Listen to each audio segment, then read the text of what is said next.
Tinanong ng aking anak na babae kung bakit hindi na kami kumakain sa mga restaurant. Sinabi ko sa kanya na mayroon kaming espesyal na pakikipagsapalaran sa bahay sa halip. Tinanggap niya ang kasinungalingan, ngunit ang pagkakasala ay sumakit sa aking tiyan. Ako ay nagiging eksperto sa pagtatago ng aming katotohanan sa pananalapi mula sa aking sariling mga anak. Nagtatrabaho ako mula sa bahay sa parehong silid kung saan naglalaro ang aking mga anak. Nakikita nila ako sa aking computer buong araw, ngunit hindi naintindihan kung bakit kami ay nagiging mas mahirap. Hindi nagbago ang aking sweldo, ngunit ang lahat ay nagkakahalaga ng 2 beses ngayon.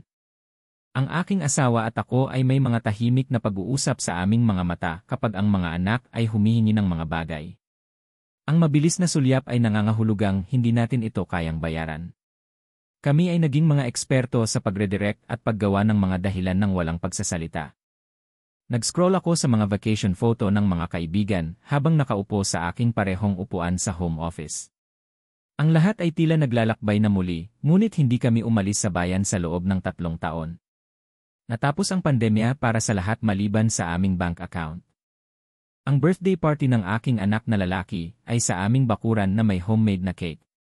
Hindi siya nagreklamo, ngunit nakita ko siyang nanonood ng mga video ng amusement park party. Ipinangako ko sa kanya ang susunod na taon, alam na hindi namin kayang bayaran ito noon. Dumating ang mga credit card statement at itinago ko ang mga ito mula sa aking asawa. Iniisip niya na maayos ang aming pamamahala dahil ako ang humahawak ng lahat ng pera. Ang katotohanan ay sasira sa kanyang puso pagkatapos ng lahat ng kanyang pinagdaanan. Tinanggihan ko ang isa pang imbitasyon sa weekend sa pamamagitan ng pag-aangkin na kami ay abala. Ang totoo ay hindi namin kayang bayaran ang gas para sa biyahe, hayaan mo na ang mga hotel o pagkain sa labas. Ang aming buhay panlipunan ay umurong upang tumugma sa aming bank account. Tinanong ng aking anak na babae kung mayroon pa rin akong trabaho dahil hindi na kami pumupunta kahit saan maganda. Ang kanyang inosenteng tanong ay tumama sa akin ng mas malakas kaysa sa anumang tawag ng bill collector. Nagsisimula na siyang ikonekta ang mga tuldok na aking itinago. Natagpuan ko ang aking asawa na umiiyak sa aming budget spreadsheet. Sinubukan niyang gawing gumana ang mga numero sa loob ng mga buwan. Tapos na ang pagpapanggap, alam naming pareho na kami ay nalulunod sa mabagal na paggalaw. Nagkaroon kami ng aming unang tapat na usapin tungkol sa pera sa loob ng mga taon. Wala nang pagpapanggap, wala nang pagtatago ng mga statement. Ang mga numero ay nakakatakot, ngunit ang pagsasalita ng mga ito ng malakas ay pakiramdam na pag-angat ng isang malaking bato mula sa aking dibdib. Umabot ang aking dating director na si Robert para sa isang mabilis na katanungan sa consulting. Napansin niya ang isang bagay sa aking boses nang sumagot ako, ang pagod na pagsuko ng isang taong sumuko. Nandoon na siya mismo. Sinabi sa akin ni Robert na itinayo niya ang kanyang consulting business mula sa kanyang garage noong huling recession. Ang iyong mga kasanayan ay nagkakahalaga ng 10 beses kung ano ang iyong kinikita, sabi niya. Ibinibenta mo lang ang mga ito sa maling mga tao. Ipinaliwanag niya na ang aking mga kasanayan sa AI ay aking golden ticket, ngunit ipinagpapalit ko ang mga ito para sa hourly wage sa halip na bumuo ng equity. Itigil ang pag-upa ng iyong utak at simulang pagmamay-ari ang iyong nilikha. Ang aking unang kliyente sa consulting ay isang maliit na negosyo na inirerekomenda ni Robert. 3 araw na trabaho ay nagbayad ng higit sa 2 linggo sa aking regular na trabaho. Ang posibilidad ng pagtakas ay nagsimulang makaramdam ng totoo sa unang pagkakataon. Kumalat ang salita sa pamamagitan ng network ni Robert. Sa lalong madaling panahon ay mayroon akong mas maraming consulting work kaysa sa aking kayang hawakan ng mag-isa. Ang aking asawa ay nagsimulang tumulong sa pag-schedule at mga invoice, kami ay naging mga kasosyo sa negosyo. Binayaran namin ang aming unang credit card ng ganap. Ang panonood ng balanse na yon na maging 0 ay mas kasiya siya kaysa sa anumang paycheck na natanggap ko. Ang mga kadena ay nagsisimula ng masira, isang link sa isang pagkakataon. Ako ay umalis sa aking trabaho sa AI nang ang kita sa consulting ay triple ng aking sweldo. Ang takot ay napakalaki, ngunit ang pagsabi sa aking mga anak na si Daddy ay nagtatrabaho para sa kanyang sarili ngayon ay ang pinaka-proud na sandali ng aking buhay. Ang aming unang family outing sa loob ng mga taon ay sa isang simpleng pizza place. Walang kasinungalingan, walang mga dahilan, masaya lang na magkasama ng walang pressure sa pananalapi. Ang normalidad ay pakiramdam na pambihira. Bumili kami ng isang ginamit na minivan na talagang gumagana ng maasahan. Wala nang pag-aalala tungkol sa pagkasira sa daan patungo sa grocery store. Ang maliliit na tagumpay ay pakiramdam na malaki kapag matagal ka ng talo. Ang birthday party ng aking anak na babae ay sa isang tunay na venue ngayong taon.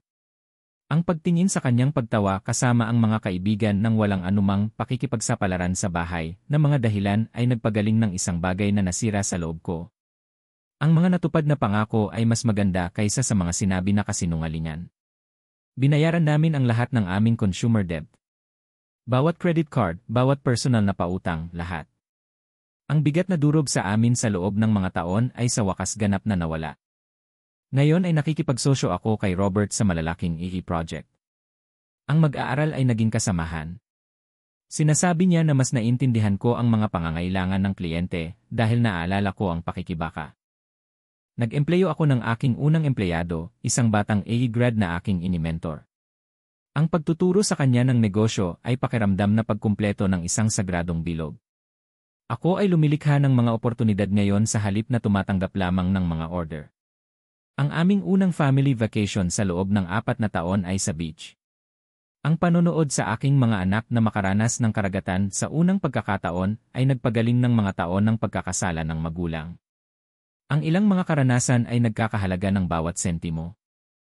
Bumili kami ng aming unang bahay.